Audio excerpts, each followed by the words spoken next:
Charlie की हत्या के एक दिन बाद ही डांस करते दिखे डोनाल्ड ट्रंप। टैरिफ जंग के बीच एक नई डील कर रहे भारत और अमेरिका। बाढ़ से सड़कों पर आए 21 लाख पाकिस्तानी। काठमांडू में भारतीयों को ले जा रही बस पर हुआ हमला। ट्रंप ने कभी नहीं की पीएम मोदी की आलोचना। नमस्कार, मेरा नाम है शालिनी और आप देख रहे हैं द न्यूज़ 15। स्वागत है आपका हमारे खास प्रोग्राम दुनिया के हालचाल में। चलिए नजर डालते हैं इन बड़ी खबरों पर विस्तार से।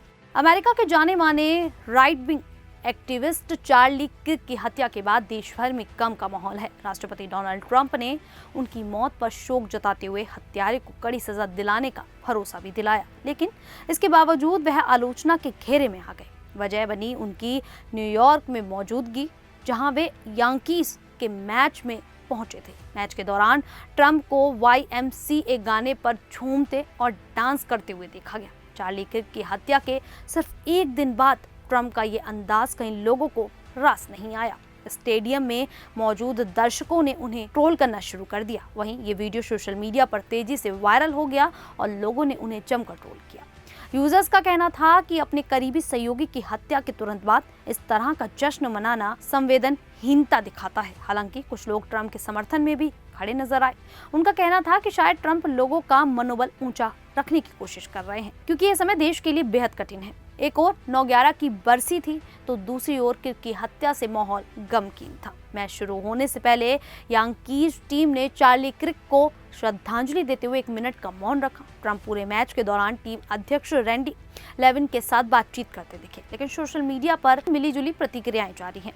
कुछ लोग उनके खुशमिजाज मूड को अच्छा मान रहे हैं, जबकि चार्ली के चाहने वाले इसे असंवेदनशील मानकर गुस्सा जता रहे हैं। तो वहीं भारत और अमेरिका के बीच टैरिफ विवाद के बावजूद अगले हफ्ते एक अहम व्यापारिक बातचीत होने वाली है। इसमें अमेरिकी रक्षा विभाग और बोइंग कंपनी के प्रतिनिधि भारत आएंगे।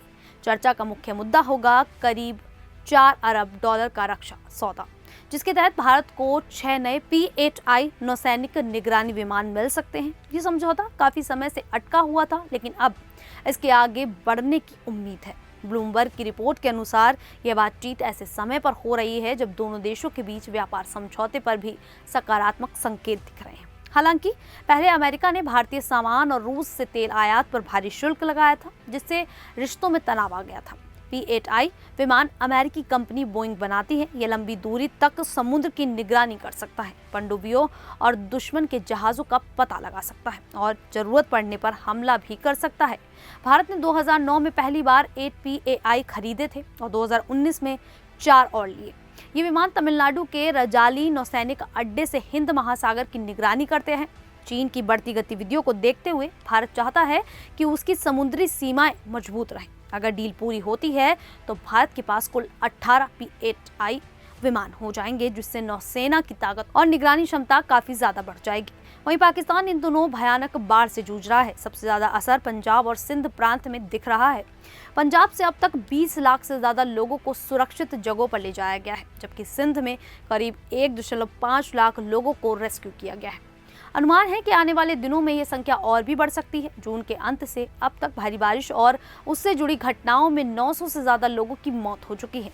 सतलुज, चिनाब और रावी जैसी नदियां उफान पर हैं। सिंधु नदी और उसकी सहायक नदियों का जलस्तर भी लगातार बढ़ रहा है। बाढ़ ने खेतों और खानों को भारी नुकसान पहुंचाया है। कई लोग अपनी संपत्ति बचाने के लिए घर छोड़ने से इनकार कर रहे हैं और अपनी जान खतरे में डाल रहे हैं। बचाव कर्मी नावों से लोगों और जानवरों को निकाल रहे हैं, लेकिन तेज बहाव के कारण हादसों का खतरा भी बढ़ गया है। हाल ही में सिंधु नदी में एक नाव पलटने से 9 लोगों की मौत हो गई। नेशनल डिजास्टर मैनेजमेंट अथॉरिटी ने प्रभावित इलाकों में टेंट, कंबल और पानी की सुविधा भेजी है। संयुक्त राष्ट्र ने भी करीब 41.5 करोड़ रुपए की मदद दी है। प्रधानमंत्री शहबाज शरीफ ने क्लाइमेट इमरजेंसी घोषित कर 300 दिन का प्लान बनाने का आदेश दिया है, ताकि जलवायु परिवर्तन से होने वाले नुकसान को कम किया जा सके। तो वहीं नेपाल में चल रही अशांति और हिंसा का असर भारतीय तीर्थयात्रियों पर भी पड़ा है। गुरुवार सुबह काठमांडू के पास बदमाशों ने आंध्र प्रदेश के यात्रियों की एक बस पर हमला कर दिया। बस पशुपतिनाथ मंदिर से लौट रही थी। हमलावरों ने पत्थरबाजी कर बस की खिड़कियां तोड़ दी और यात्रियों से नकदी, मोबाइल फोन और बैग लूट ली। इस घटना में 7-8 यात्री घायल हो गए। हमले के बाद नेपाली सेना ने घायलों की मदद की और भारतीय सरकार ने सभी फंसे हुए यात्रियों को काठमांडू से दिल्ली हवाई जहाज से निकालने की व्यवस्था की। बाद में क्षतिग्रस्त बस सोनौली बॉर्डर पहुंची और वहां से वाराणसी रवाना कर दी गई। बस ड्राइवर राज ने बताया कि भीड़ ने भारत लौटते समय भी पत्थरबाजी की और उनका सारा सामान लूट लिया। तनाव को देखते हुए भारत ने यूपी, बिहार और बंगाल की सीमाओं पर सुरक्षा बढ़ा दी है। अब केवल जरूरी दस्तावेज वाले नेपाली नागरिकों को ही सीमा पार करने दिया जा रहा है। कई जगहों पर नेपाली नागरिकों को भारत में खरीदारी करने से भी रोका गया। इस बीच नेपाल में फंसे भारतीय पर्यटक, मजदूर और तीर्थयात्री जत्थों में वापस लौट रहे हैं। भारतीय दूतावास नेपाली अधिकारियों के साथ मिलकर उनकी सुरक्षित वापसी की व्यवस्था कर रहा है। वहीं भारत से पेट्रोलियम और जरूरी सामान से भरे कई ट्रक नेपाल भेजे गए हैं। तो वहीं भारत में अमेरिका के अगले राजदूत के रूप में नामित सर्जियो गौर ने हाल ही में डोनाल्ड ट्रंप और नरेंद्र मोदी के रिश्तों पर बड़ा बयान दिया है। उन्होंने कहा कि टैरिफ विवाद के बावजूद राष्ट्रपति ट्रंप ने कभी भी प्रधानमंत्री मोदी की आलोचना नहीं की।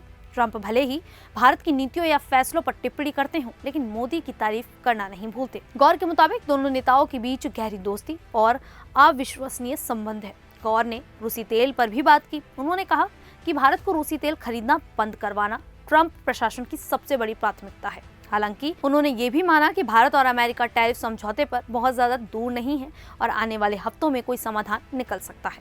सर्जियो गौर ने भारत को रणनीतिक साझेदार बताया और कहा कि भारत की भौगोलिक स्थिति, आर्थिक विकास और सैन्य क्षमता इसे क्षेत्रीय स्थिरता का अहम स्तंभ बनाते हैं। उन्होंने भरोसा जताया कि राष्ट्रपति ट्रंप के नेतृत्व में अमेरिका इस साझेदारी को और मजबूत करेगा। वर्तमान में गौर व्हाइट हाउस में राष्ट्रपति कार्मिक कार्यालय के निदेशक हैं। अगस्त में ट्रंप ने उन्हें भारत में राजदूत के लिए चुना था। हालांकि अमेरिकी सीनेट की मंजूरी अभी बाकी है। अमेरिकी विदेश मंत्री मार्को रूबियो ने भी गौर की सराहना की और कहा कि भारत अमेरिका संबंध दुनिया में सबसे मजबूत रिश्तों में से एक है। खैर, गौर के इस बयान को लेकर आप लोगों की क्या राय है, आप हमें कमेंट करके जरूर बताइएगा। अभी के लिए इतना ही, फिर हाजिर होंगे ऐसी ही देश और दुनिया से जुड़ी बड़ी खबरों के साथ। तब तक के लिए देखते रहिए द न्यूज़ 15।